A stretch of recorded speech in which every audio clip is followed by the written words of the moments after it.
दरबार लगा हुआ है।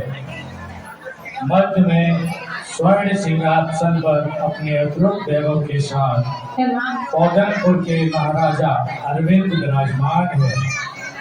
मंत्रीगण अपने अपने स्थान पर विराजमान है।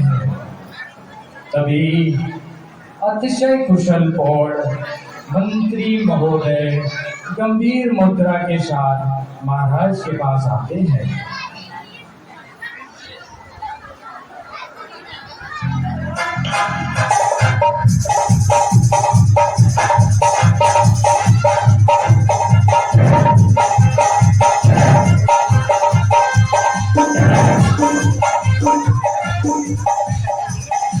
प्रणाम महाराज। आइए मंत्रीवर, राज्य में सर्वत्र कुशल तो है ना? हाँ महाराज, आपके प्रसाद से सर्वत्र कुशल मंगल है। सचमुच में इस समय कोदनपुर आपके प्रसाद को प्राप्त कर साक्षात भगवान बाहुबली के राज्य सुख का स्मरण किया करती है। शहर में अनीति तो प्रवेश ही नहीं कर पाती, क्योंकि नीति देवी ने उसका इस शहर से बहिष्कार ही कर दिया है। आपकी यश शुद्धि दसों दिशाओं में फैल रही है। महाराज, आज मैं आपसे सदा के लिए विदाई लेने आया हूँ। मंत्री जी, क्या क्या आपने क्या कहा? क्या मुझसे कोई नाराजगी का प्रसंग आया है? नहीं नहीं महाराज, आप अन्यथा न सोचें।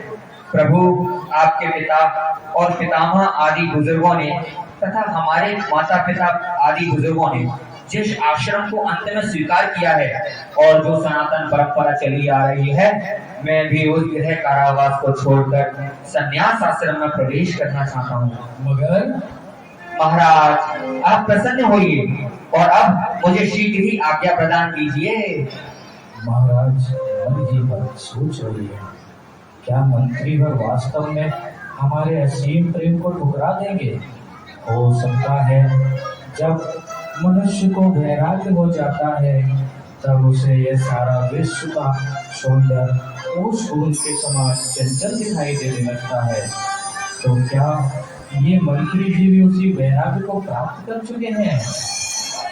हे महाराज, आप क्यों इतना सोच रहे हैं?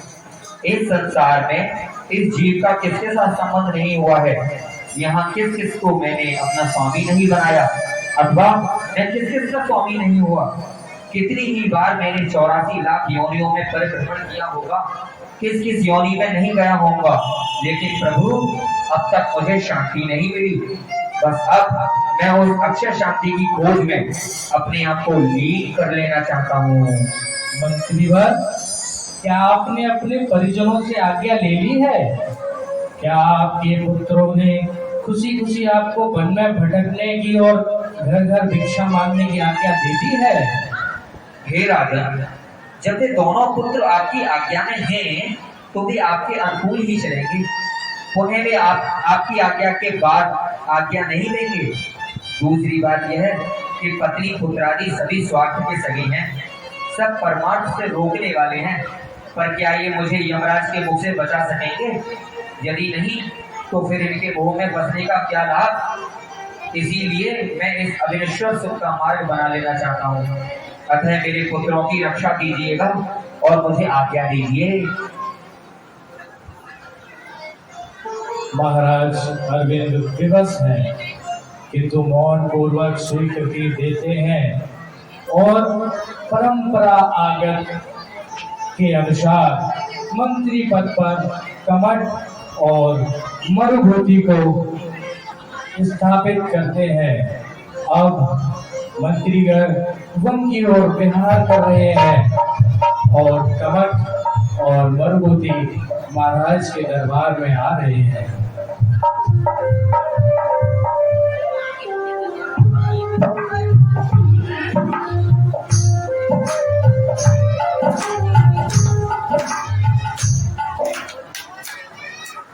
महाराज अरविंद चिंतित मुद्रा में मंत्रीशाला में बैठे विचार विमर्श कर रहे हैं।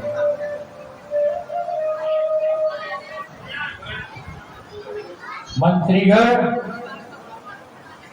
राजा वज्रवीर अब बिल्कुल निरंकुश हो चुका है, अतः उसको जीतने के लिए शीघ्र ही प्रस्थान कर देना चाहिए। जो आज्ञा महाराज। आज्ञा पाते ही सभी सैनिक युद्ध के लिए सज धज कर तैयार हो रहे हैं। तभी एक सेनापति प्रवेश करते हैं। प्रणाम महाराज। महाराज, सब व्यवस्था हो चुकी है। आप अपने हाथी पर सवार हो, सामने हाथी खड़ा है। मंत्रीगण,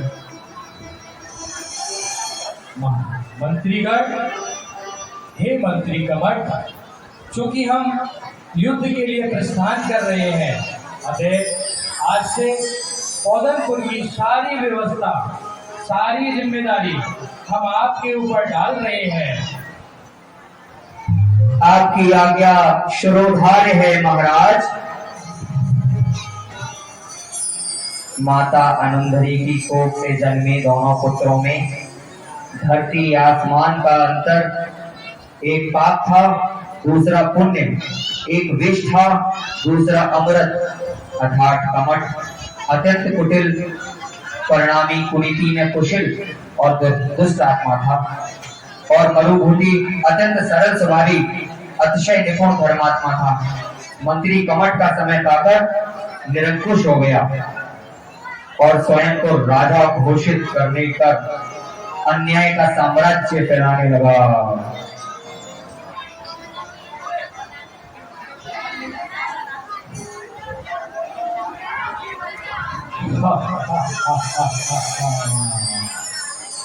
मैं पौधनपुर का राजा, सबको मेरी ही आज्ञा में रहना पड़ेगा। कभी सामने से किसी युवती के डुबुर झंकार की आवाज सुनाई देती है। अरे ओ, ये डुबुर आवाज किसकी है? सामने से हंस गति से चलने वाली सुंदर रत्नाभूषणों से सौंदर्य को दुगुणित करती युवती कौन है? क्या ये देव कन्या है या कोई स्वर्ग की अप्सरा है? अरे ये तो मेरे लघु भ्राता की पत्नी वसुंधरी है। फिर मन ही मन स्वयं को धिक्कारने लगा। अरे पागले, ये तो तेरी छोटे भाई की पत्नी है, ये कैसे मिल सकती है तुझे? कमठ वसुंधरी के निकल जाने के बाद भी उससे अपना ध्यान नहीं हटा पाता और मन ही मन विचलित हो रहा है। वहां से निकलकर सोने की चेष्टा करता है। कमठ जिस सैया पर लेटा है, निद्रा के न आने के कारण उसके लाल नेत्र एकदम लाल हो रहे हैं। तभी उसका अभिन्न मित्र कालहंस प्रवेश करता है। मित्र की ऐसी दुरावस्था देखकर वह एकदम घबरा उठा। कहो मित्र, यह क्या स्थिति बना ली है? मुझे सूचना तक नहीं है कि आपका स्वास्थ्य कुछ अस्वस्थ है। हाँ, मैं शीघ्र ही रांची रहते को बुला कर लाता हूँ। नहीं नहीं मित्र, नहीं, मुझे कोई व्याधि नहीं है। तुम आओ और मेरे पास बैठो। अरे राजवैद्य मेरा क्या इलाज करेगा? मेरी औषधि तो तुम ही हो जो समय पर यहाँ आ गए। अरे मित्र, कहो ना कहो, आखिर तुम्हें किस मानसिक व्यथा ने पीड़ित किया हुआ है? स्पष्ट कहो। मैं शीघ्र ही तुम्हारी वेदना का प्रतिकार करता हूँ। क्या कहूँ मित्र, जब से मैंने अपने छोटे भाई पत्नी को देखा है तभी से मुझे काम जोश ने घेर लिया है और अग्नि का स्पर्श कराकर तुम मुझे शीघ्र स्वस्थ करो। कमर, तुमने यह क्या अतिशास करने का विचार किया है? क्या यह संभव है? क्या राजा अरविंद जैसे न्यायप्रिय और लोकप्रिय राजा के रहते हुए यह अनर्थ कर सकते हो? क्या वह पुत्री सुदर्श अनुपरी तुम्हारे योग्य है? ओ मित्र, छोड़ो छोड़ो, इस दुराग्रह रूपी पिशाच का पल्ला छोड़ो और अपने स्वभाव में आओ। देखो, क्या हमारी भाभी वरुणा सौंदर्य में किसी से कम है क्या? वह सुनेगी तो क्या सोचेगी? इस चरित्रहीनता से आपकी कितनी हानि होगी, क्या गति होगी? क्या आपने इस पर विचार किया है? अरे मित्र, बस बस रहने दो, बस तुम्हारी शिक्षाओं को रहने दो। मैं तुमसे भी अधिक शिक्षित हूँ, जानता हूँ कि मैं राजा हूँ। यह वसुंधरी ही क्या, इस पौधनपुर में जो जो वस्तु सुंदर वस्तु होगी मैं उसे क्षण मात्र में हस्तगत कर सकता हूँ। देखो, राजा अरविंद और भाई मरुभूति तो नहीं है, राज्य सत्ता मेरे हाथ में है, वह शीघ्रता करो। लेकिन मित्र, एक बार पुनः विचार तो करो। देखो, यदि तुम मेरे सच्चे और अभिन्न मित्र हो तो शीघ्र ही सुंदरी को मेरा समागम करा दो। मित्र कमठ, मैं तुम्हारा यह कार्य शीघ्र ही सिद्ध किए देता हूँ, परंतु तुम चिंता अब छोड़ दो और चलो भोजन कर लो। धन्यवाद मित्र।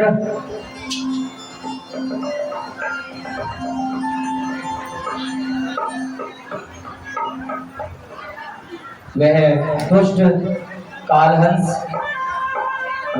कालहंस उस कमट के दुराग्रह रूपी विचार को, कुंठित मन को बनाने के लिए एक योजना बनाता है और उस विसुंदरी को के पास जाकर के झूठ कहकर उस विसुंदरी को फंसाने की कोशिश करता है।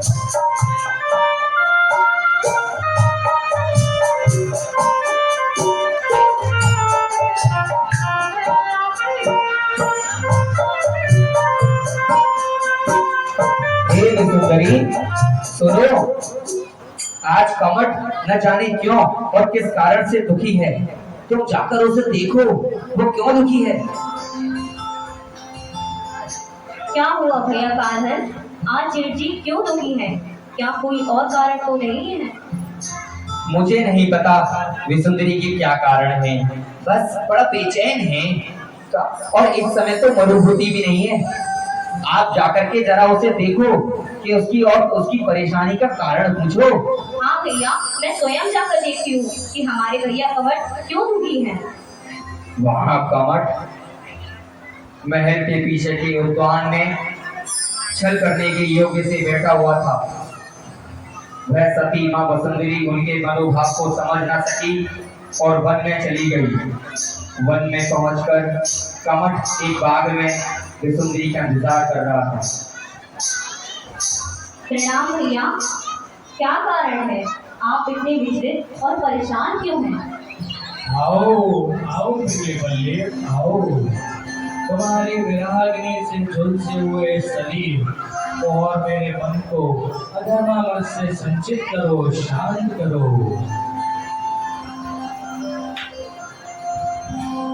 हे प्रभु, इस दुष्ट कालस ने मुझे कैसा फंसाया है?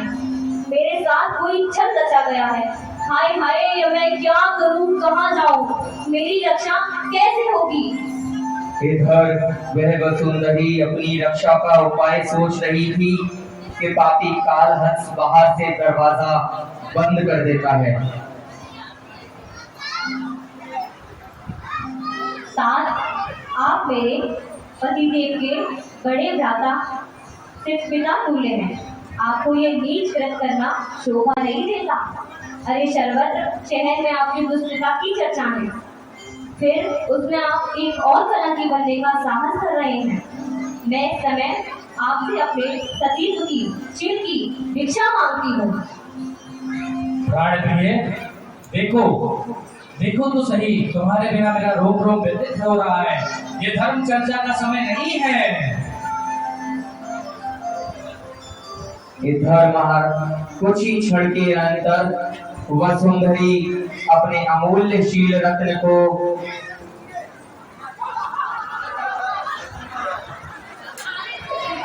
कुछ ही क्षण के अंतर वसुंधरी अपने अमूल्य शील रत्न को खो दिया और प्रणय बंधन में बंधे ये दोनों कुल कलंकियों के दिन गुजरने लगे। इधर राजा अरविंद राज वज्रवीर को जीतकर वापस आ रहे हैं। वे आज बहुत प्रसन्न हैं, बहुत ही खुश हैं। विजय के नगाड़ों से चारों दिशाओं को प्रतिध्वनित करते हुए वापस आ रहे हैं।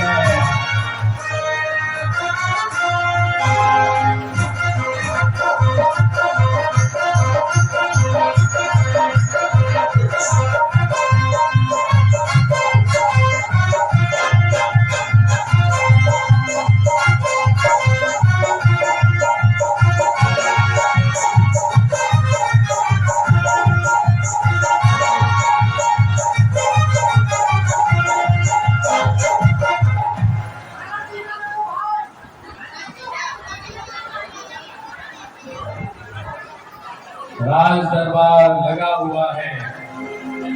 राजा अरविंद है बहुत ही गुस्से में बैठे हुए हैं।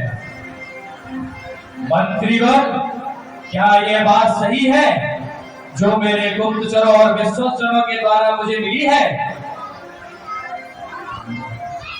तो फिर जाओ और उस दुष्ट, तो फिर आप बताओ उस दुष्ट कमट को क्या दंड दिया जाए? हे महाराज, एक बार आप उसे क्षमा प्रदान करें। क्षमा? क्षमा असंभव है मंत्री जी। व्यभिचार जैसे पाप के भाई बंधु पुत्र न्याय संगत नहीं है। न्याय प्रिय राजा अन्याय में अपने पुत्र को भी प्राण दंड देने का साहस रखता है, तभी वह यशस्वी राजा होता है। मंत्रीवर, आप अपने सैन्य कक्ष में जाइए। द्वारपाल। जी महाराज। अति शीघ्र उस पापी कमट का सर मुड़ाकर इसका काला मुख कर गधे पर बिठाकर पूरे शहर में घुमाया जाए, ताकि लोगों को पता चले कि उस दुष्कर्म का क्या परिणाम होता है। जो आज्ञा महाराज।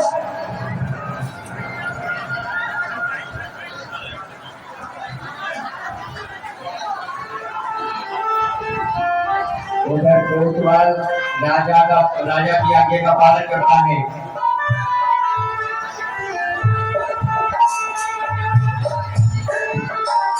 उस दुष्ट पापी कपट की राजा के मंत्री उस दुष्ट पापी कपट को पकड़कर ले जाने की तैयारी करने लगे और उस दुष्ट पापी कपट को मुंह काला करके कपड़े उतार के फाड़ के पूरे नगर में उसका ढिढोरा पीटने लगे।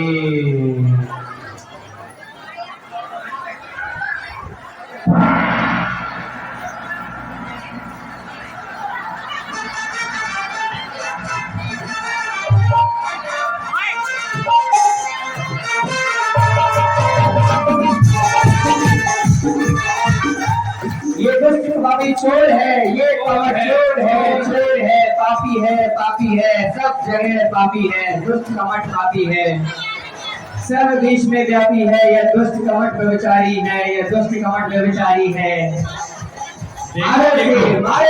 देखो देखो इस पापी को कैसी सजा मिली है। हाँ हाँ भाई, ऐसे दुष्कर्म लोगों को ऐसी ही सजा मिलनी चाहिए। तो दुष्ट कमट कि जब ये हालत राजा ने कर दी और उसे देश निकाला दे दिया, तो वह रोता हुआ इस दंड को भोगता हुआ अपमानित होकर भूताचल पर्वत पर चला गया। वहां अनेक तरह के तापसी, कोई सिर नीचा करके, कोई पैर ऊपर करके दुष्ट तरह की कुतब कर रहे थे। वह पापी कमठ भूताचल पर्वत पर पहुंचकर उनमें से उनके मुख्य गुरु के पास पहुंचता है। प्रणाम गुरुदेव। आयुष्मान भव वत्स। गुरुदेव, मुझे भी तापसी दीक्षा प्रदान कर प्रताप करें। ठीक है वत्स। कमठ दीक्षा लेकर हाथ में पत्थर की शिला लेकर खड़ा होकर तत्पर शरण करने लगा। यह दुष्ट पापी कमठ अनेक प्रकार के कुतब करने लगा। एक दिन में पापी कमठ अपने हाथ पर वज्र की बड़ी शिला लेकर खड़ा था कि उनका भाई मरुभूति उससे मिलने की उत्कंठा से उसे ढूंढता हुआ वहीं पहुंचता है। दूर से तापसियों के बीच प्यारे भाई को देखकर, पहचान कर ऐसी रुक्ष अवस्था को देखकर दुखी हुआ और मरुभूति कमठ के पास जाकर निवेदन करता है। हे भाई, तुम्हारा हृदय विशाल है। जो कुछ हुआ हो वह सब अपराध मेरा क्षमा करो। मैंने तो राजा को कुछ भी नहीं बोला था, आपको किसी भी तरह का दंड देने के लिए मना किया था। हे भद्दू, जो कुछ हुआ वह सब अपराध मेरा क्षमा करो। तुम्हारे बिना मेरा घर में बिल्कुल मन नहीं लगता। वे कमठ अरे अरे, यह दुष्ट आत्मा पहले तो मुझे अपमानित कर चुका है और अब मुझे बनाकर सफाई देने आ रहा है। अभी बताता हूँ उसे। इतना कहकर क्रोध में अंधा हुआ तापसी कमठ शीघ्र अपने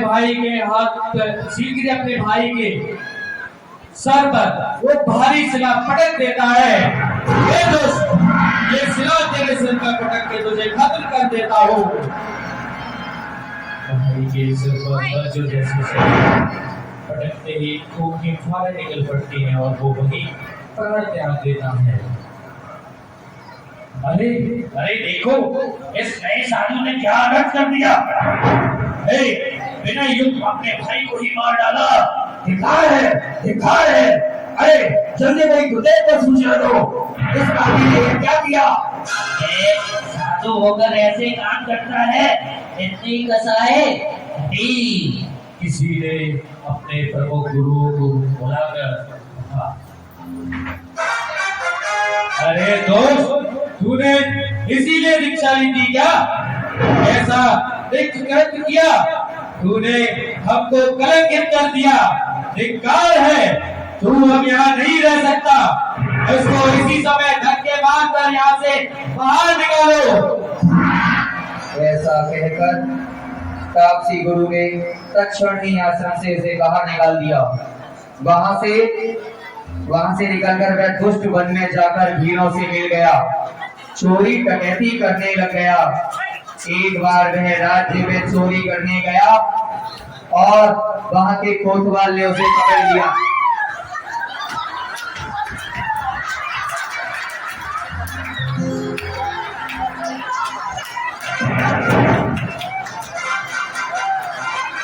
इस प्रकार आपने काशनाथ भगवान का पहला भाव पूर्ण देखा और चलते हैं दूसरे भाव की ओर।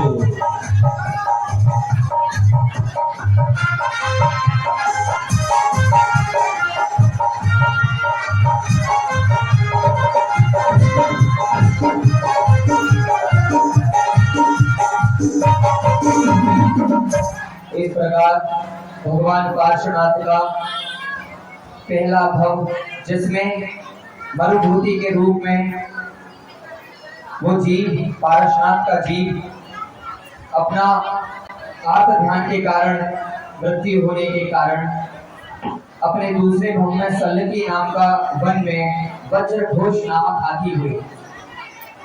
उसी वन में उनका बैरी कवच भी हुआ, जो कि कुरकुट जाति का सांप हुआ। इसी प्रकार कमठ और मरुभूति के बीच के बैर को निरंतर होते चला गया। वह राजा अरविंद जो मरुभूति का मंत्री था, वह मुनि व्रत धारण कर, मुनि अवस्था को धारण कर दिगंबर मुनिराज हुए। एक दिन वे दिगंबर मुनिराज पूरे संघ सहित उसी सल्लगी वन में विहार करते हुए पहुंचे। शमेश्वर तीर्थ क्षेत्र की वंदना हेतु पहुंच रहे थे और विहार के दौरान एक पड़ाव उन्होंने सल्लगी वन में भी लिया, जहां उनको वही वज्रघोष हाथी मिला और उसी वज्रघोष हाथी को मुनि राज अरविंद ने संबोधित किया और कहा कि वे उनके पूर्व भाव के मंत्री थे। आर्तधान के मरने के कारण वे हाथी का रूप धारण किया। मुनिराज के संबोधन के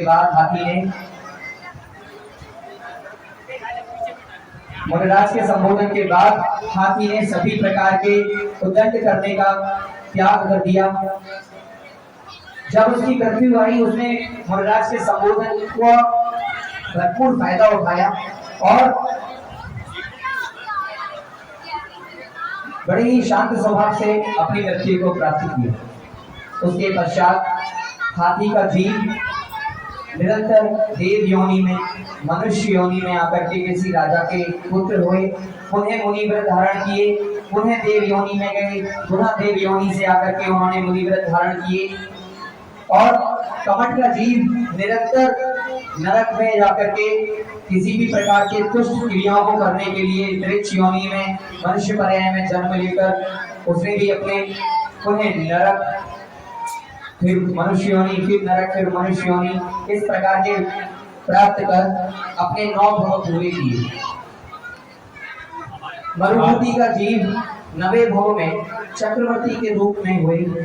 चक्रवर्ती में मुनि व्रत धारण कर सिंह की पर्याय में वे कमठ का जीव ने उनका वहां भी भक्षण किया और 9वें भव में श्री मरुभूति का जीव, श्री भगवान पार्श्वनाथ का जीव अहमेंद्र के रूप में आनंद स्वर्ग में जाकर के विराजमान हुए और वह मरुभूति का जीव, वह कमठ का जीव 7वें नरक में गए। 10वें भव की प्रदर्शन आपके समक्ष होने जा रहा है, जहां वाराणसी नगरी में विराजमान बहुत ही सुंदर, बहुत ही सुशील, बहुत ही कर्मठ राजा अश्वसेन राज्य किया करते थे। आपके समक्ष प्रस्तुत है भगवान पार्श्वनाथ के 10वें भव का चित्रांश। एक बार जोरदार तालियां।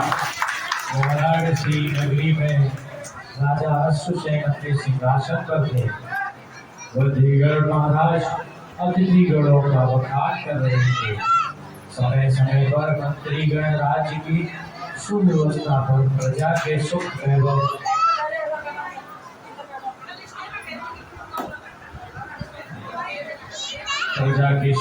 का वर्णन करते हुए इसी बीच सौधर्म स्वर्ग में अपनी सुधर्मा सभा में बैठे सौधर्म मित्र अपने दिव्य अवधि लोचन को देखकर पुनः धनपति कुबेर से अंतिम हो।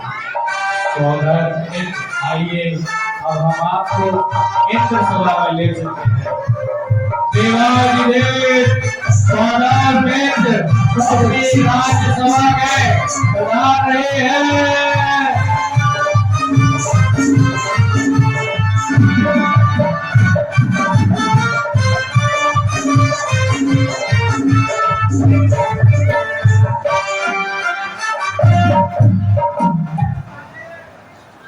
अचानक सौधर्म इंद्र का सिंहासन कंपायमान होता है।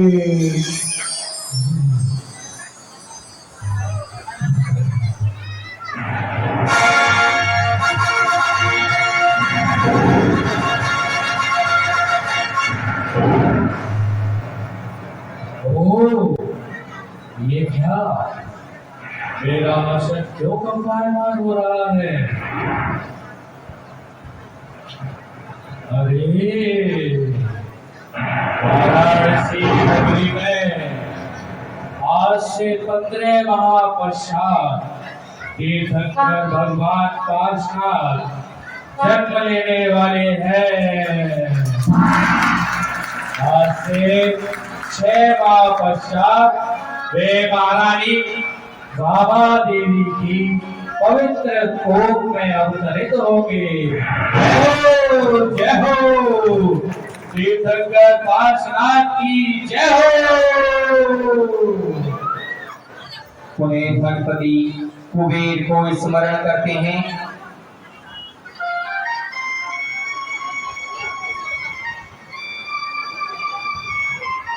स्मरण करते ही गणपति कुबेर स्वर्ग सभा में प्रकट होते हैं। प्रणाम इंद्रराज, आपने मुझे याद किया। कहिए स्वामी, क्या है?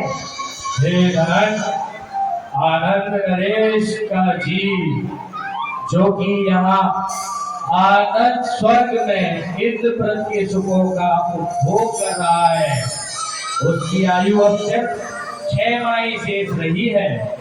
वे 23वें अवतार हैं, इसलिए अब शीघ्र ही तुम बनारस नगर में जाओ और त्रिभुवन तिलक के जनक बनने का अतिशय सौभाग्य प्राप्त करने वाले महाराज अश्वसेन के महल में लगातार 15 महारत्नों की वर्षा करना शुरू कर दो।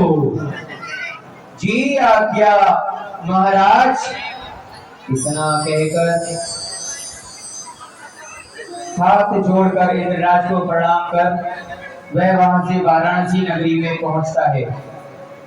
माता बामा देवी के आंगन में अमूल्य रत्नों की वर्षा करना प्रारंभ कर देता है। उसी समय ऐसा मालूम होता है जैसे मानो बनारस नगरी में आश्चर्य हो रहा हो। स्वयं स्वर्गलोक की लक्ष्मी ही जिन माता की सेवा के लिए उतरी हो।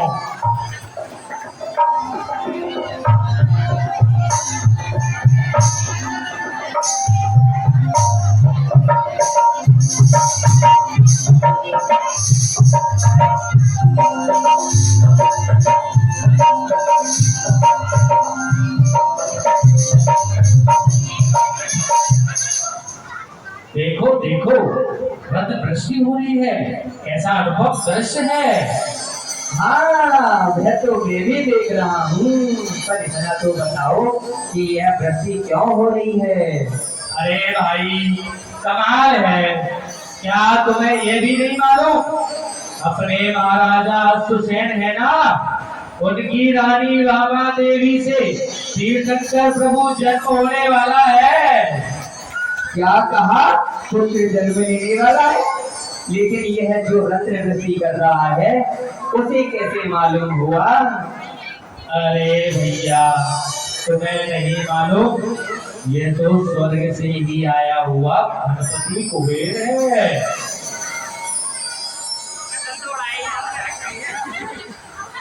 क्या धन कुबेर है? अरे मुझे विस्तार से बताओ भाई। सुनो, सौदर इंद्र ने अपने अवधि ज्ञान से सब कुछ जानकर धन कुबेर को यहाँ रत्न वृष्टि करके भेजा है। हाँ, अच्छा, अपने वाराणसी नगरी में तीर्थंकर भगवान का जन्म होने वाला है। हाँ, अब से 15 माह तक लगातार रत्न वृष्टि होगी। भला 15 माह तक क्यों? इसीलिए क्योंकि आज से 6 महीने बाद प्रभु गर्भ में आएंगे और 9 महीने बाद जन्म लेंगे। हुए ना 6 और 9 15। इसीलिए 15 माह तक लगातार पुष्प वृष्टि गणपति कुबेर रत्न वृष्टि करेंगे। सचमुच तीर्थंकर भैया, तीर्थंकर प्रभु की महिमा अपरंपार है। भाइयों, अब जन्म से पहले ही इतना अतिशय है तो जन्म लेने के बाद बड़ा ही आनंद आएगा। हाँ भैया, देखो तो आकाश में उत्तम उत्तम रत्नों की वृष्टि हो रही है। क्या सुंदर दृश्य है।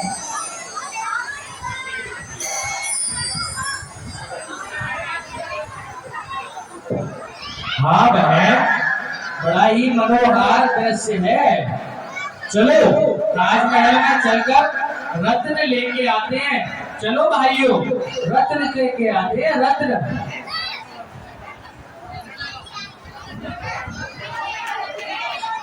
पूरे गांव में बड़ा ही हर्ष का माहौल धनपति कुबेर ने कर दिया।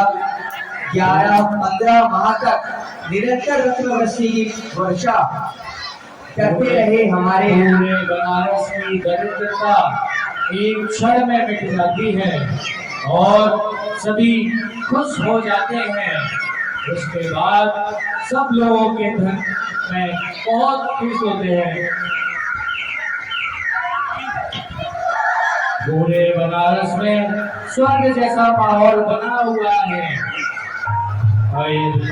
बाबा माता राजमहल में वाणिज्य चढ़ रत्न पलंग पर कोमल सैया पर सो रही है।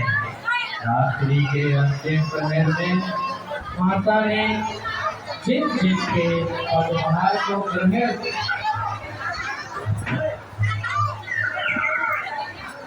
करते हुए उत्तम उत्तम सोलह स्वप्न देखे।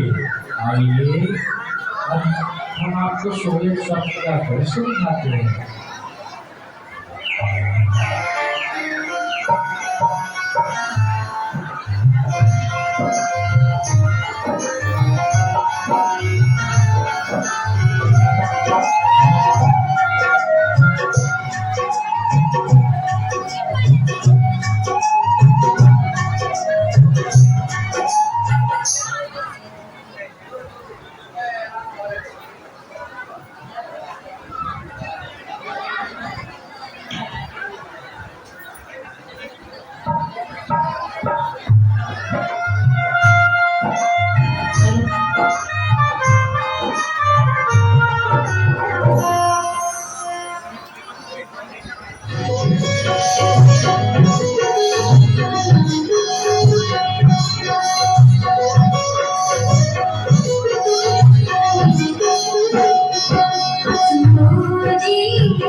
एक शुभ देखा उन्नत गंधा शब्द धने।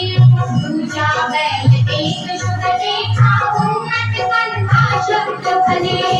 ऐसे स्वप्न कभी नहीं देखे, ऐसे स्वप्न कभी नहीं देखे। अचरज होवे माँ को सुनो जी, सुनो जी। माने देखे सोना सपने, जाने उनका सो जाने उनका कल क्या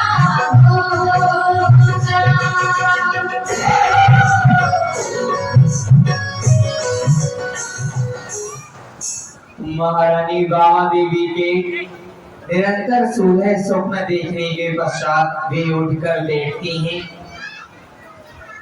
मधुर मधुर मुस्कान के साथ ओम नमः सिद्धेभ्यः, ओम नमः सिद्धेभ्यः।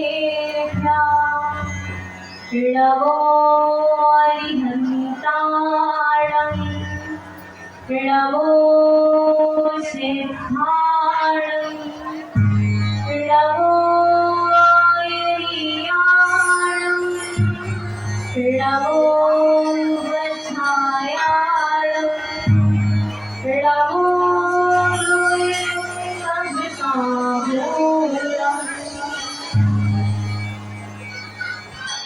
हे माता, आज आप बहुत प्रसन्न दिखाई दे रही हैं। क्या कारण है माता?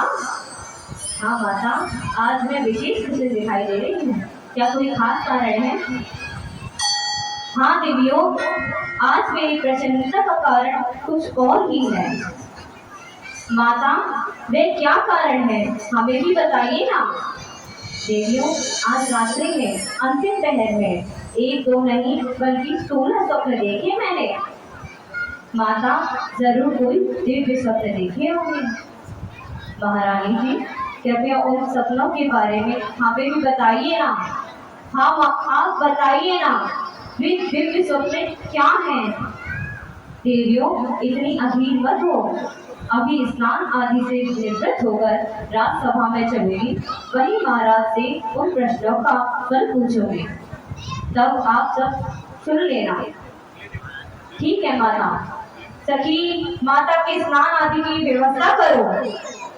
बहन, गंध जल आदि उपटन तैयार है। देवियां माता का स्नान कराकर उन्हें श्रृंगार करती हैं और महारानी वामन देवी राज्यसभा में महाराज से उन प्रश्नों का फल पूछने के लिए जाती हैं।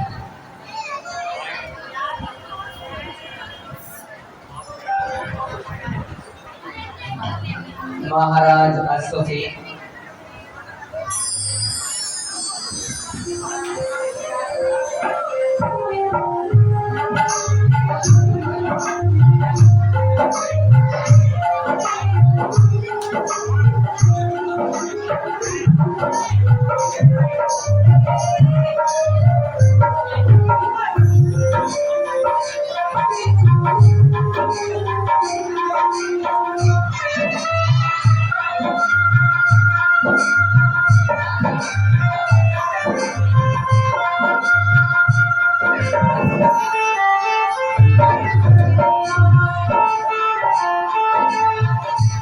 महाराज अश्वसी सिंहासन पर बैठे हैं। महारानी राज दरबार में प्रवेश करती हैं। सावधान! महारानी वामा देवी अपनी सखियों के साथ आज दरबार में पधार रही है।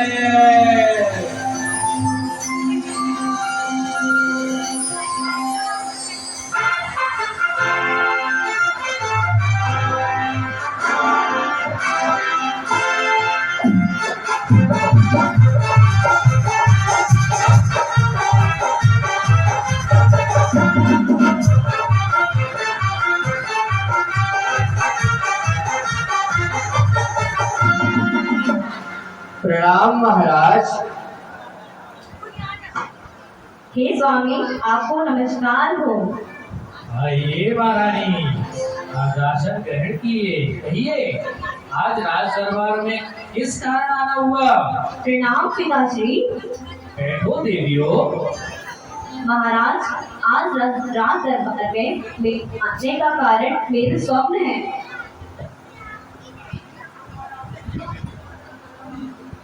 कैसा स्वप्न देवी? कहिए, वे क्या है? महाराज, मैंने पहले स्वप्न में ऐरावत हाथी को देखा, दूसरे स्वप्न में शुक्र बैल को देखा, तीसरे स्वप्न में सिंह को देखा महाराज, और चौथे स्वप्न में कमल पर विराजमान लक्ष्मी को देखा, पांचवें स्वप्न में फूल माला, और महाराज छठवें स्वप्न में उदय होता हुआ सूर्य, और महाराज सातवें स्वप्न में तारामुनि से वेष्टित पूर्ण चंद्रमा को देखा, आठवें स्वप्न में जल में तैरती हुई मछलियां का युगल देखा, महाराज मैंने 9वें स्वर्ग में कमल से ढके हुए मूल स्वर्णों के कलश को देखा। 10वें स्वप्न में मैंने कमल पुष्पों से भरा सरोवर को देखा। महाराज 11वें स्वप्न में मैंने चंचल तरंगों को युक्त समुद्र में देखा। 12वें स्वप्न में मैंने मणिमय सिंहासन को देखा।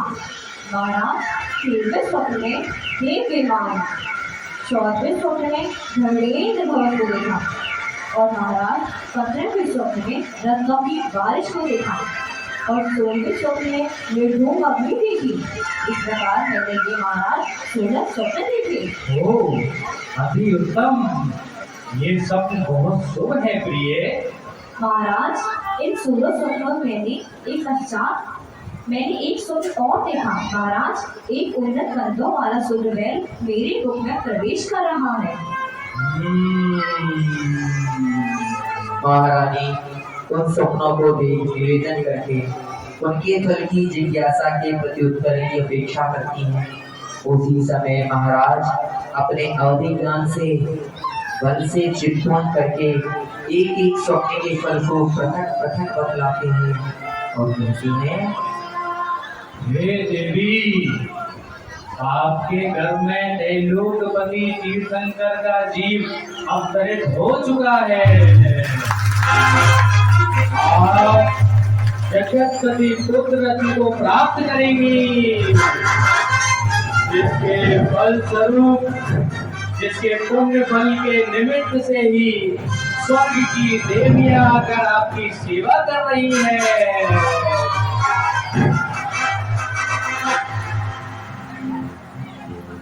वामा देवी अपने पतिदेव के मुख चंद्र की वचनामृत से परम संतोष है और हर्ष की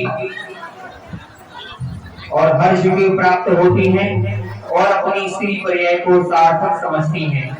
सभी प्रजाजन भी हर्ष से पुलकित हो उठते हैं, सखियां भी हर्ष से रोमांचित हो जाती हैं तथा महारानी वामा देवी के साथ हंसी मनोरंजन करते हुए अंतःपुर पर ले जाती है। तीर्थंकर के पुण्य के प्रभाव से स्वयं ही देवों के यहाँ आसन कप आदि के द्वारा सूचना मिल जाने में सौधर्म इंद्र असंख्य देव परिवारों के साथ आकर गर्भ कल्याण का महोत्सव मनाते हैं। महोत्सव की इस प्रकार गर्भावतार के 9 माह तक लगातार वाराणसी नगरी में उत्सव का माहौल बना रहता है और देखते देखते 9 माह भी पूर्ण हो गए। पौषवदी एकादशी की उत्तम तिथि के दिन सर्वश्रेष्ठ बेला में पूर्व दिशा के समान वामा देवी ने पुत्र रत्न को प्राप्त किया है।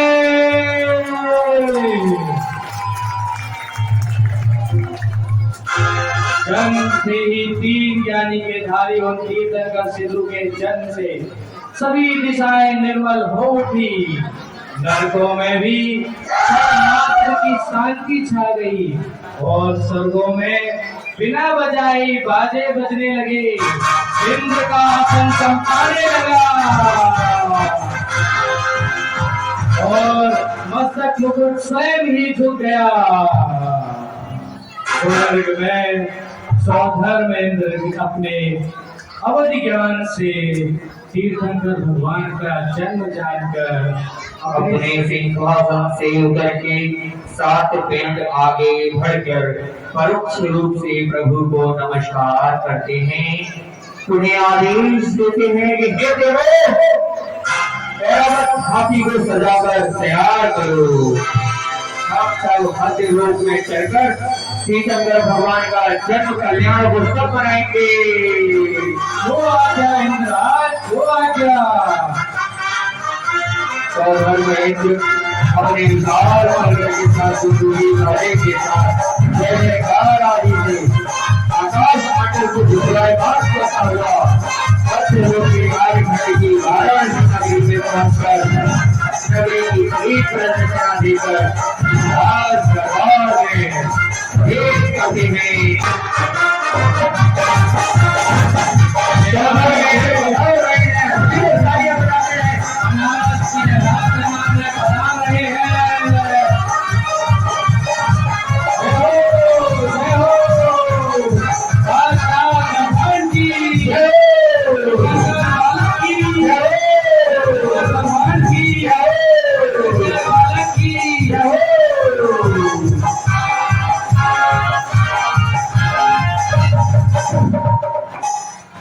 हे पूज्यतात, हमें भी प्रभु का जन्मोत्सव मनाने की आज्ञा प्रदान कीजिए।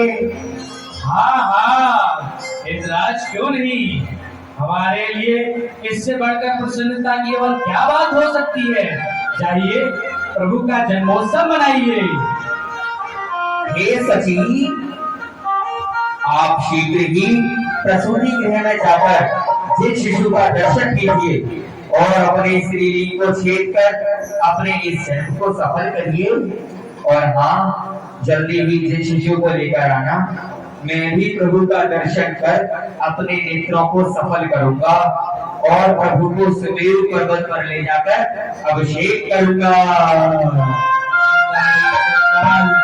प्रसूति गृह में जाकर दिव्य देहधारी पास कुमार एवं जिन माता का दर्शन करती है और जिन माता की बार बार प्रशंसा करते हुए कहती है, हे महादेवी, आप तीनों जगत के स्वामी को उत्पन्न करने का कारण समग्र विश्व की माता हो एवं आप भी महादेवी ही हो। हे माता, संसार में आपकी तुलना किसी भी स्त्री से नहीं की जा सकती है माता। इस प्रकार माता की स्तुति कर इंद्राणी ने उन्हें मायावही निद्रा में सुला दिया और जिन शिशु को गोद में उठाकर बार बार उसका मुख चूमते हुए शरीर से निकलते उज्ज्वल ज्योति को देखकर हर्षित हो उठी और नाचते हुए बाहर आकर इंद्र से निवेदन कर जिन शिशु को इंद्र पर सौंप दिया।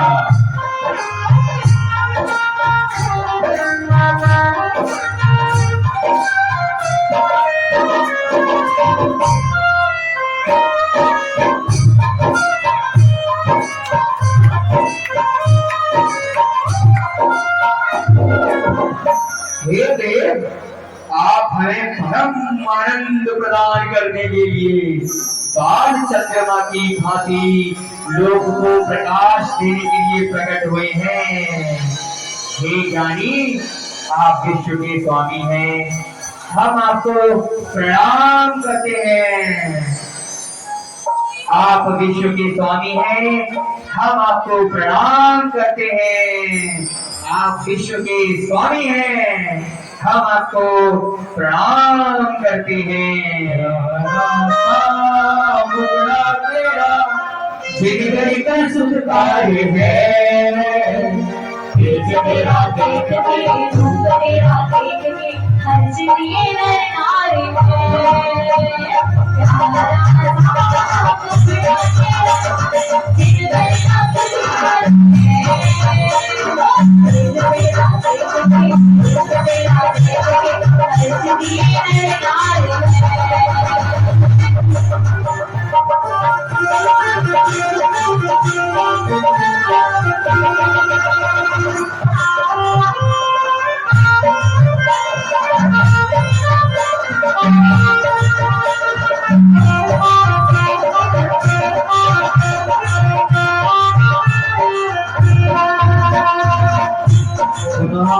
जिन शिशु को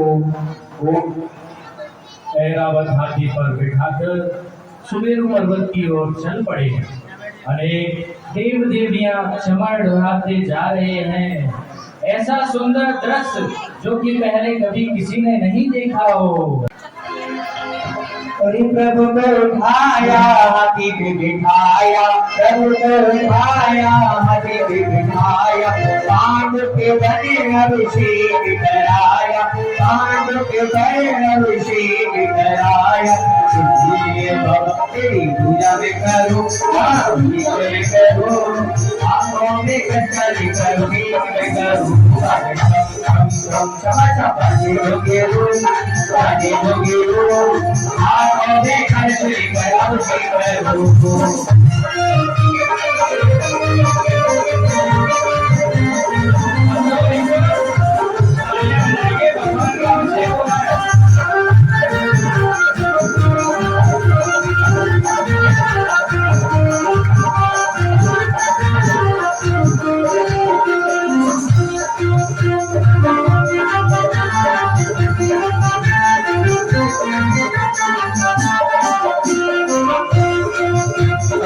हिंगराज ने सुमेरु पर्वत पर 1008 कलशों से भगवान का भगवान का अभिषेक किया और पुनः बालक को वस्त्राभूषण से अलंकृत कर अपना पार्श्वनाथ नाम दिया। बोलो पार्श्वनाथ भगवान की जय, भगवान के नामकरण की जय। और वापस बनारस आकर उस बालक को माता पिता को सौंप कर प्रणाम कर जन कल्याणक महोत्सव बनाकर अपने स्थान पर चले जाते हैं।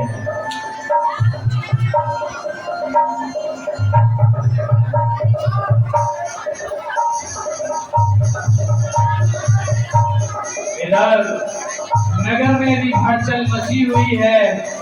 बालक पास कुमार के दर्शन करने की और स्वर्ग की देवियां, स्वर्ग की अप्सरा माता के पास आती है।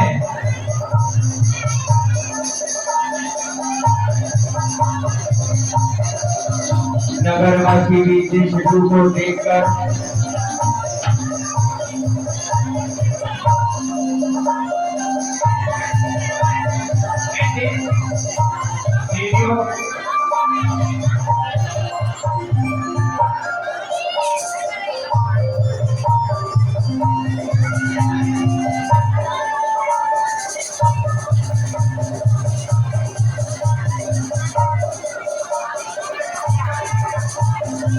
नगर में होड़ मची है। पहले मैं दर्शन करूंगा, पहले मैं दर्शन करूंगी। और आइए चलते हैं दरबार में आपको लेकर। नगरवासी भी जिस शिशु को देखकर मानो तृप्त नहीं हो पा रही है और पालने में पास कुमार को बुलाती है बगाती है। अब सभी लोग जो भी पालना जुलाना चाहते हैं वो एक एक करके आए। पास कुमार को पालना जुलाए। छोटे से मादिया की है कोई नजर उतारे, रेशम की है डोरी चमके जैसे चांद सितारे। छोटे से मादिया की है कोई नजर उतारे, ऐसे पल्ला झूले रे वो जैसे कोई जाने को छूले। ऐसे पल्ला झूले रे वो जैसे कोई जाने को छूले।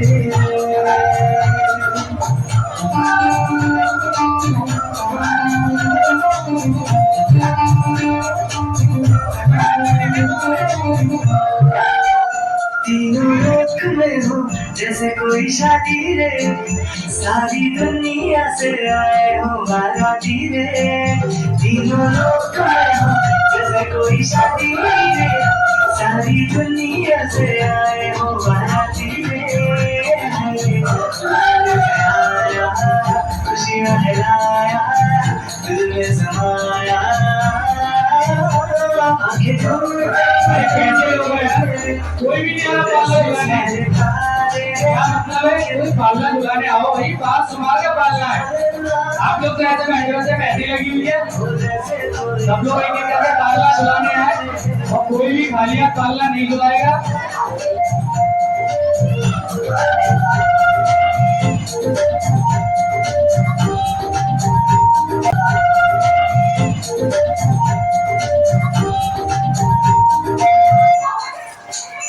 जैसे अंगना में बाजे शहनाई रे, आई खुशी बाजी है आई रे।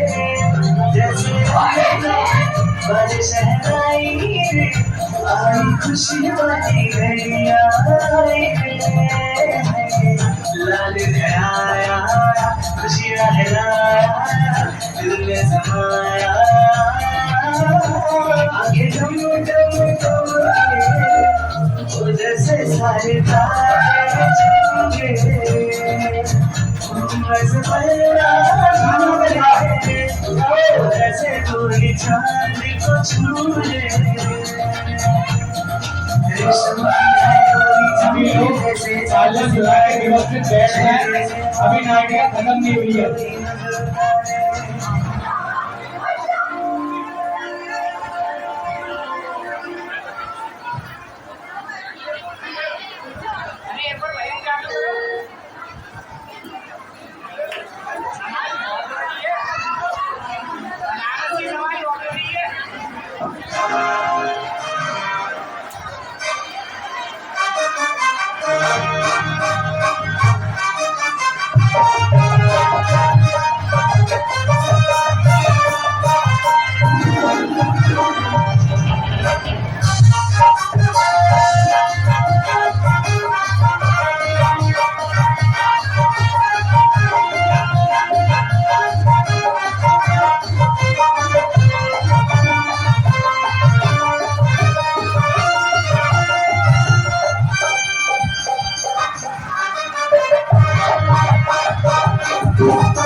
बाबा का यार सुनहरी गोटी में, मेरा बाबा का यार सुनहरी गोटी में, सुनहरी गोटी में,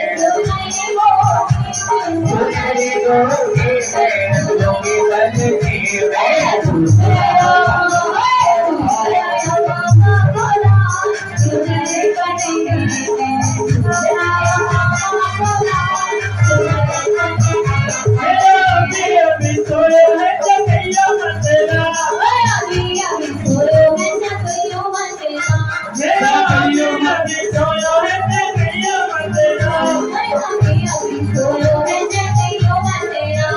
जगयो मतेरा, जगयो मतेरा, जगयो मतेरा, जगयो मतेरा।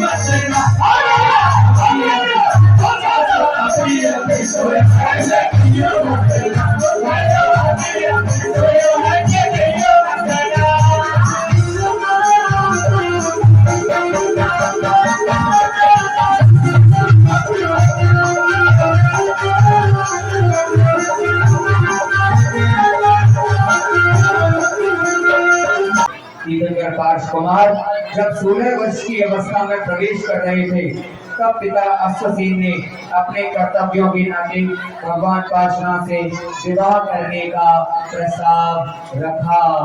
16 वर्षीय पार्श्वनाथ सिंहासन पर विराजमान है। अवसर पाकर महाराज ने अपने प्रिय पुत्र पार्श्वनाथ से कहा, प्रिय पुत्र, आज हम आपसे एक विशेष वार्ता करना चाहते हैं। कहिए पिताश्री, क्या बात है? आज्ञा नहीं पुत्र, एक इच्छा है मेरी और तुम्हारी माता की। क्या इच्छा है पिताश्री? बेटे, जब पुत्र युवावस्था में प्रवेश कर जाते हैं, तब हर माता पिता की इच्छा होती है वह अपने घर में प्यारी सी बहू लाए, घर में थोड़ी मूर्तियों की किलकारियां पूजे। इसलिए पुत्र, हम भी चाहते हैं तुम हमें विवाह हेतु अपनी स्वीकृति प्रदान करें। माताश्री, पिताश्री, यह संसार तो क्षण भंगुर है।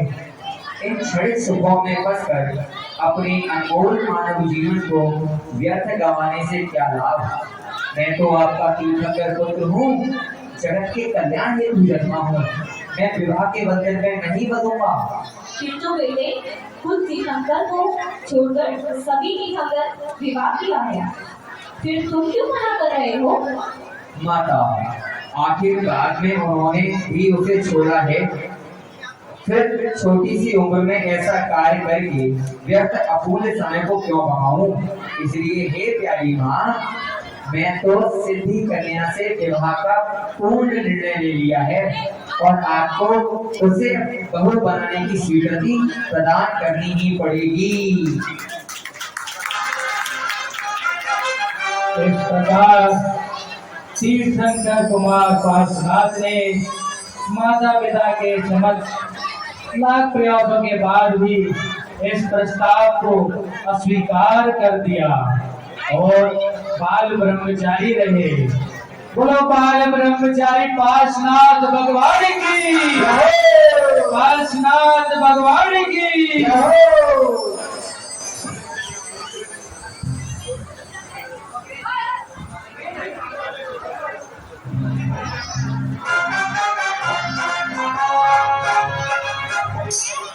एक समय श्री पार्श्वनाथ बहुत से राजपुत्रों के साथ हाथी पर सवार होकर वन की ओर जाते हैं। वहाँ प्रभु एक जगह अपनी बाल क्रीड़ाओं में मग्न रहते हैं। बाल क्रीड़ा ओम फट स्वाहा, ओम फट स्वाहा, आपसी साधु ओम फट स्वाहा, जागनी तप ओम फट स्वाहा, ओम फट स्वाहा, आपसी साधु को पंचाग्नि तप करते देख ओम फट स्वाहा, जो भी प्रभु पास के नाना थे पार्श्वनाथ वहाँ पर अपने नाना को बिना नमस्कार किए खड़े हो जाते हैं और तापसी उनको एक तक नजर से देखता है और मन में सोचता है, अरे मैं इसका नाना हूँ और इसने मुझे बिना विनय नमस्कार किए खड़ा हो गया। हे तापसी, यह लकड़ी मत जलाओ, यह लकड़ी मत जलाओ, इसमें नाग युगल बैठे हैं। अरे क्या तू ही नारायण है? महादेव ब्रह्मा का अवतार है जो कि संपूर्ण चराचर का ज्ञाता बन रहा है। तू कैसे कह सकता है कि इस लकड़ी में सर्प युगल है? हे तापसी, तुम व्यर्थ ही गर्व कर रहे हो। देखो, तुम ज्ञान के बिना। ऐसा कहकर उसने कुदाल से लकड़ी के दो टूक कर दिए और उसमें से सचमुच युगल नाम नागिन निकलते हैं। हे तापसी, तुम व्यर्थ ही गर्व कर रहे हो। देखो, ज्ञान के बिना आपने तन को कष्ट दे रहे हो, किंतु सोचो तो सही, तुम्हारे मन में किंचित दया के बिना धर्म भी नहीं हो सकता है। अरे कुमार, मैं तेरी माता का जनक हूँ तथा इस समय तापसी हूँ, फिर भी तूने मद में बस होकर मेरा विनय नहीं किया और उल्टे तू मेरे तप शरण की निंदा कर रहा है। क्यों? मेरा तप अज्ञात तप क्यों है? मैं पंचाग्नि तप कर रहा हूँ। एक पैर पर खड़े होकर कभी अर्ध भुजा करके ध्यान करता हूँ, भूख प्यास से वंचित सूखे पत्ते खाकर अपना पारणा करता हूँ। हे तपस्वी, जिसमें 6 पाई के जीवों की हिंसा होती है, वह तप तो तभी है। सम्यक ज्ञान के बिना कहीं क्लेश उत्तम फल को नहीं दे सकता है, किंतु जो तप जैन धर्म के अनुसार है, वही निश्चित रूप से वांछित फल को देने वाला है। अच्छा, तो तू मुझे समझाने चला है? देखो, मैंने तुम्हें हितकर वचन कहे हैं, तुम इन पर विचार करो और उचित प्रतीत होवे उसे भी ग्रहण करो। व्यर्थ ही तुम अपने मन को मलिन मत करो। भगवान उन तड़पते हुए सर्पयुगल को दया के परिणाम देते हुए अनेक प्रकार से उपदेश देते हैं, महामंत्र का जाप सुनाते हैं। नमो अरिहंताड़ नमो सिद्धाण नमो आर्याण नमो उद्धायाण नमो लोहे सर्वसाहर और वीणायुगल शरीर का परित्याग कर धरणेन्द्र देव और पद्मावती देवी हो गई।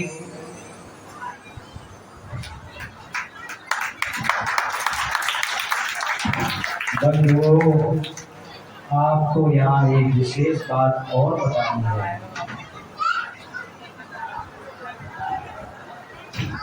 प्रभु पार्श्वनाथ 30 वर्ष की अवस्था में प्रवेश करते हुए इसी समय राज्यसभा में सुखपूर्वक बैठे हुए हैं।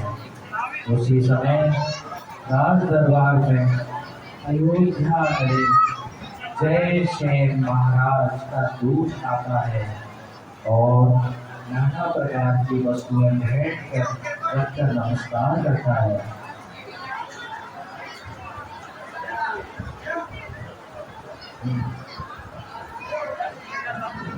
सभा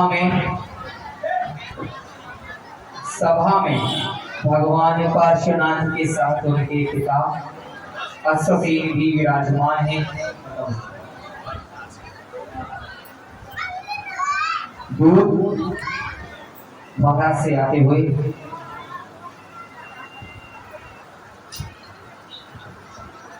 महाराज अश्वसेन की जय हो, महाराज अश्वसेन की जय हो, महाराज अश्वसेन की जय हो, युवराज पार्श्वनाथ की जय हो, युवराज पार्श्वनाथ की जय हो।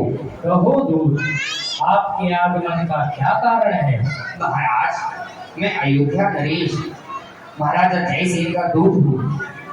उन्होंने आपके लिए अपनी यह छोटी सी भेंट आपकी सेवा में प्रस्तुत की है।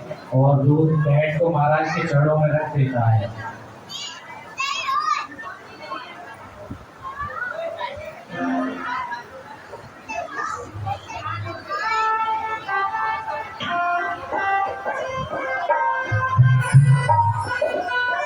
क्या कहा दूत? क्या कहा दूत? अयोध्या नगरी के राजा जय सेन, वही तो अयोध्या नगरी जहाँ सदैव तीर्थंकर भगवानों का जन्म हुआ है। हाँ युवराज, हाँ, यह बड़ी अयोध्या नगरी है जहाँ युग के आदि में प्रथम तीर्थंकर भगवान ऋषभदेव ने जन्म लिया और प्रजा को जीवन जीने की कला सिखाई। उन्हें नीलांजना के नृत्य से उन्हें वैराग्य हो गया। उन्होंने जिन दीक्षा धारण कर ली।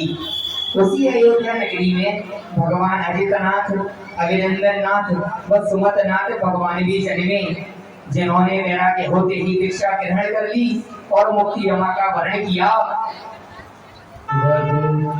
भगवान ऋषभ देव के अवतार का वर्णन करते हुए सविस्तार अयोध्या की संपत्ति का वर्णन कर रहा है। पार्श्वनाथ सहजा विरक्तमान होकर चिंतन करने लगे।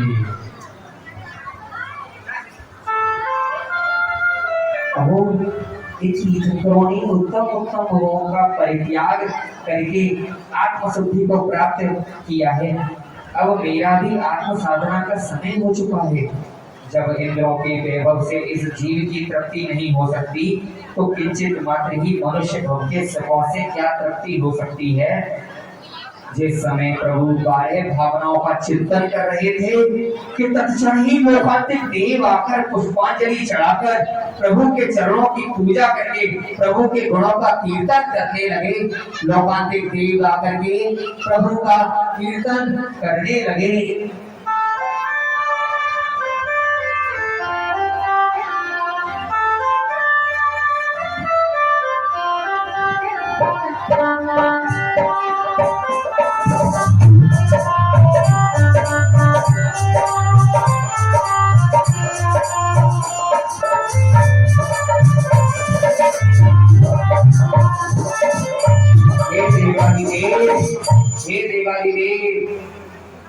हे देवादिदेव, आप धन्य हैं, आप धन्य हैं, आप धन्य हैं।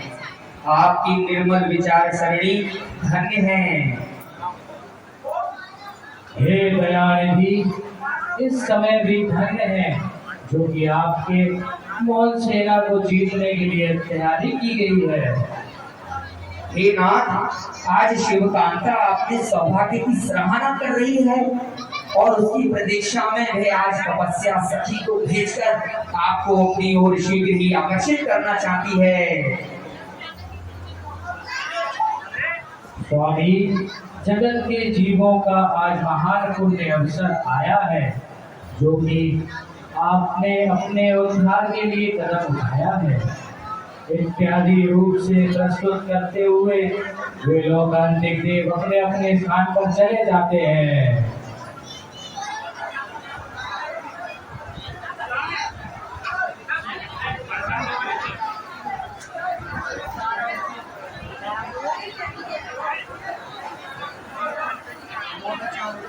उसी समय आसन कंपित होते ही सौधर्म इंद्र ने स्वयं प्रभु की सेवा में असंख्य इंद्रों के साथ उपस्थित होकर वाराणसी नगरी को स्वर्ग से भी अधिक रमणीय बना दिया और प्रभु का अभिषेक कर उन्हें दिव्य वस्त्र अलंकार पहनाकर विमला नाम की पालकी में उठाया। जैसे सर्वप्रथम भूमि गोचरी राजाओं ने, पुण्य विद्याधर राजाओं ने, अनंतर इंद्रों ने अपने कंधे पर धारण किया और निमिष मात्र में आकाश मार्ग से चलते हुए अश्वमेध नामक वन में पहुंचे, जहां इंद्र ने सचिन रानी द्वारा पूरी रत्नों के चूर्ण से बने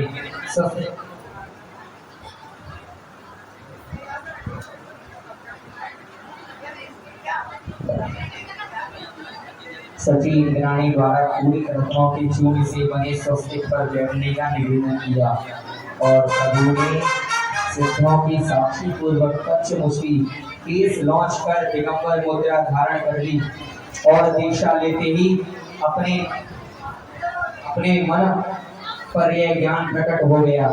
वह दिवस पौषवदी एकादशी का था। उनके साथ अनेक अन्य 300 राजाओं ने भी दीक्षा धारण कर ली। प्रभु ने दीक्षा लेते ही पीला का नियम ले लिया। प्रभु को प्रथम आहार देने का सौभाग्य गुल्मखेटपुर के महाराजा ब्रह्मदत्त को मिला था। महाराज के प्रथम महार की, महाराज के पारणा की, भगवान पार्श्वनाथ की पारणा की।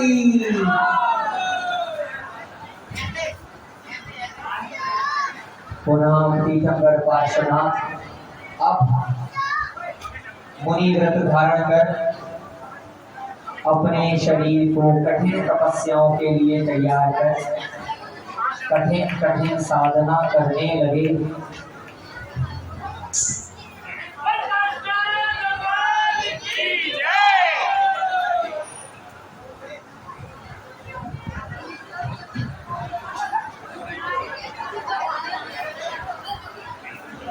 एक समय प्रभु योग में तन्मय हुए, अपनी शुद्ध आत्मा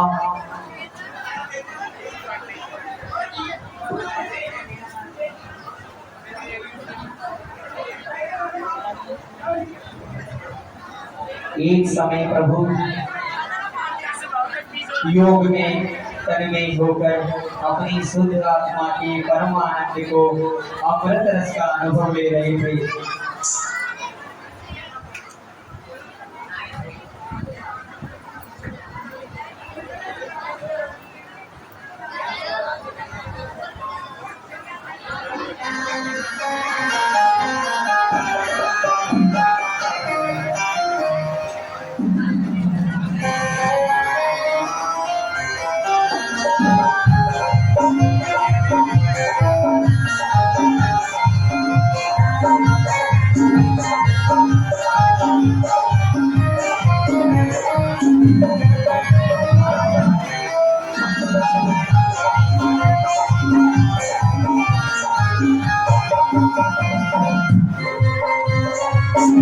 एक समय प्रभु योग में तन्मय हुए, अपनी शुद्ध आत्मा को परम आनंद अमृत का रस का अनुभव ले रहे थे।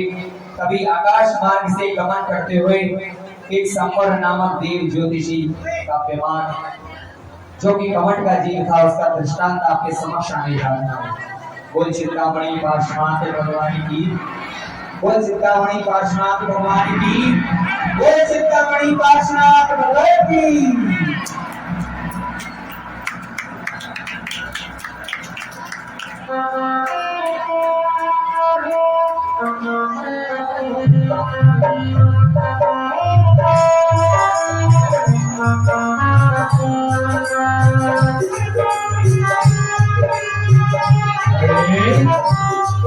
ये क्या हुआ? मेरा विमान क्यों रुक गया? नीचे देखता हूँ, जरूर कोई महापुरुष पीछे विराजमान है। ये सोचकर विमान आगे नहीं बढ़ पा रहा था। उन्हें अपने अभियान से जानकर, अच्छा तो यह बात है, यह तो मेरे 10 जन्मों का शत्रु है। इसने मुझे कमट की पर्याय में किस प्रकार अपमानित किया था, कैसा चुपचाप बैठा है, अभी बताता हूँ। योगी राज, इसका घाट अभी भंग करता हूँ।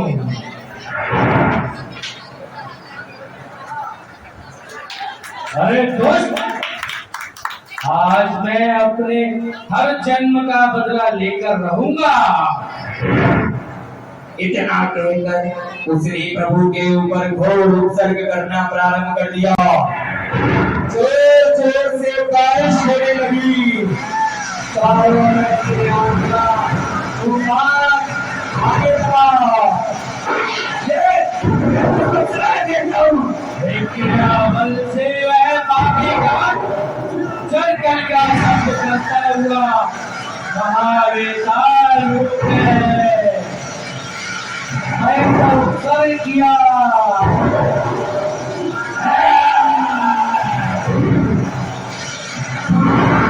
मैं सिवाय बैठूंगा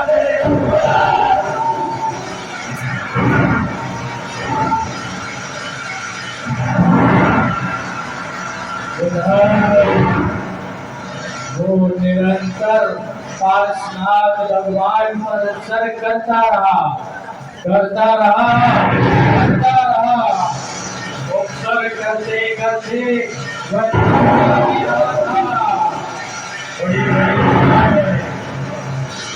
और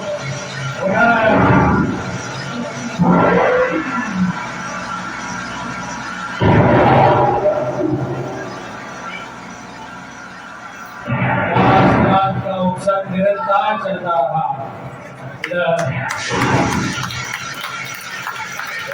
निरंतर पापियों का उपसर्ग चलता रहा। इधर पद्मावती धर्मेंद्र के आसन को कप्पायमान होते देख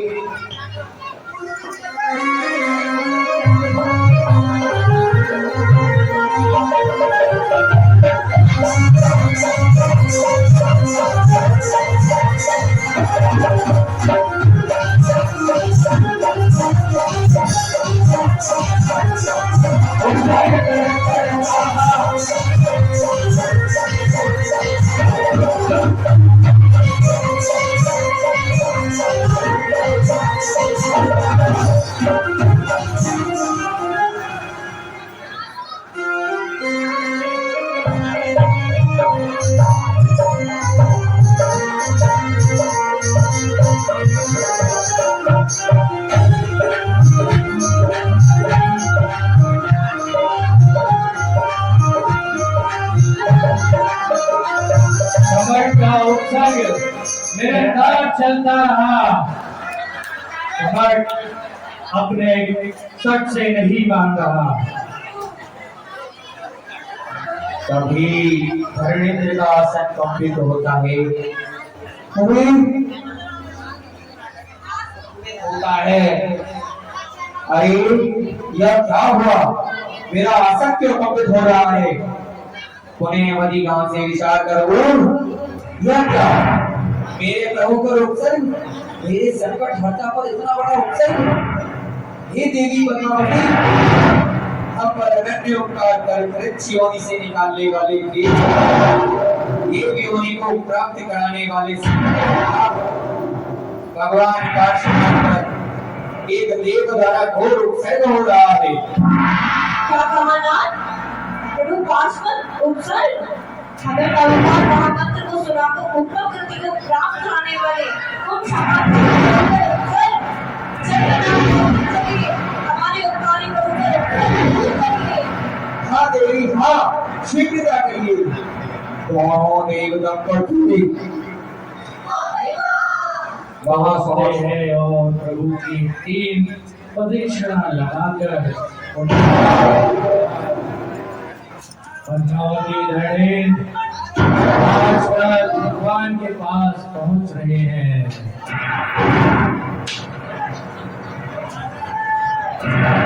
और भगवान को नमस्कार करते हैं।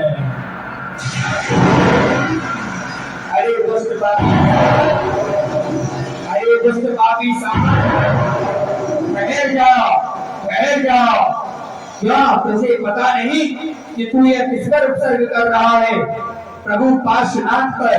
अरे क्या तुझे यज्ञ का ही भय नहीं? अच्छा, तो तू इनकी रक्षा करने आया है? जब यह स्वयं अपनी रक्षा नहीं कर पा रहा तो तू क्या करेगा? अरे नराधम, जब प्रभु कई भवों से तेरे उपसर्ग को सहन कर रहे हैं तो हम ये साक्षात तीर्थंकर भगवान हैं, कर्म शत्रु के विजेता हैं, महाशूरवीर हैं। तू भला उनका क्या बिगाड़ सकता है? अभी तो समय है, प्रभु से क्षमा मांग ले। क्षमा? और इससे एक शत्रु से क्षमा? ले बचा अपने प्रभु को। तुम्हें उपसर्ग प्रारंभ कर देता है।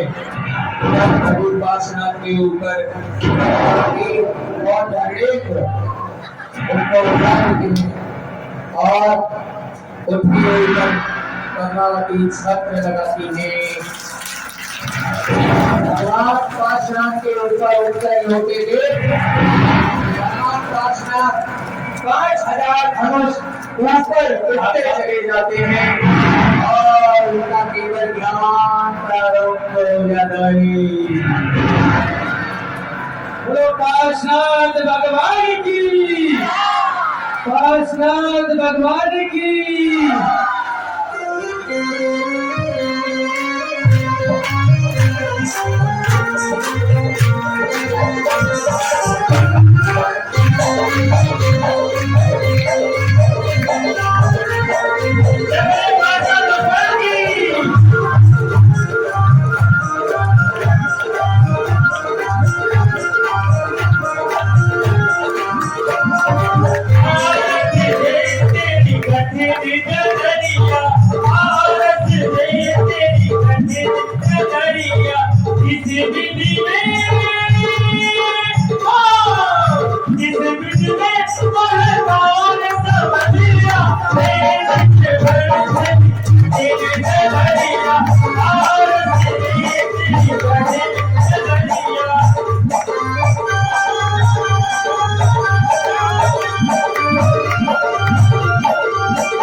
पीड़ाएं देखी मनमानी, फिर हार मान कर चरणों में झुक गया स्वयं मेरे अभिमानी।